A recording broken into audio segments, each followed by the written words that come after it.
discs, etc., etc.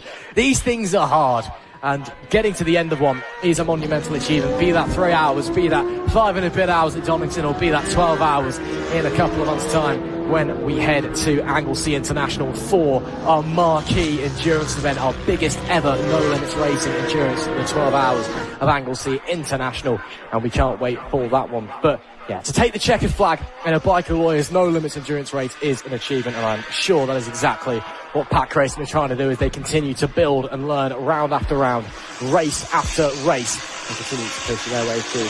Not had anyone telling us, or what am I talking about? Not had any further messaging about the number 7 and the number 2 squad team managers being called up to race control. So hopefully everything's okay. I'm assuming we'll get a message if they have all been told off very badly coming through on the live timing. Of course, you can follow along the live timing if you're watching at home or indeed trackside. Just make sure you head over to our timing partners website, livetiming.tsl-timing.com. You can find us there under the bit that says No Limits Racing. That's funny enough where we are. And you can follow along as closely up to date as we possibly can. The 90 has a side number cover. That one out on the next stop again. That's a pretty common theme out here. It's very bumpy.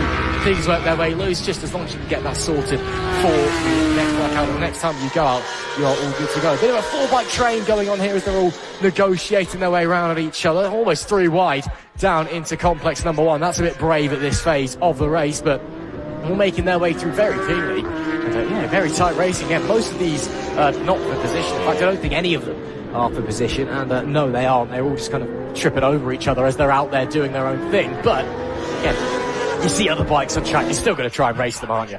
Yeah, you're still going to have to fight them. It's the racer within anyone out there on circuit. They're going to want to get that position ahead of them, even if it's not going to get them any more points in terms of the championship this year. It's one of those things. And let's not forget as well, it could be beneficial towards your race. If you're stuck behind someone, you're following them nice and close, but actually in reality you're doing then suddenly half a second slower than what you've been doing the entire race. Some riders like a target, but then on the other hand things, you can get a little bit of target fixation, and it's one of the things that you learn pretty quickly when you begin to race motorcycles is the bike essentially goes where your eyes go, and it's not until you get involved in a near miss incident or a incident out on circuit perhaps where your eyes are drawn something at the other side of the circuit away from the racing line. The next thing you know, the bike's headed in that direction, away from where you want to go, and you can get yourself involved in it or have an incident of your own. So, yeah, Randy Racing, now we're looking at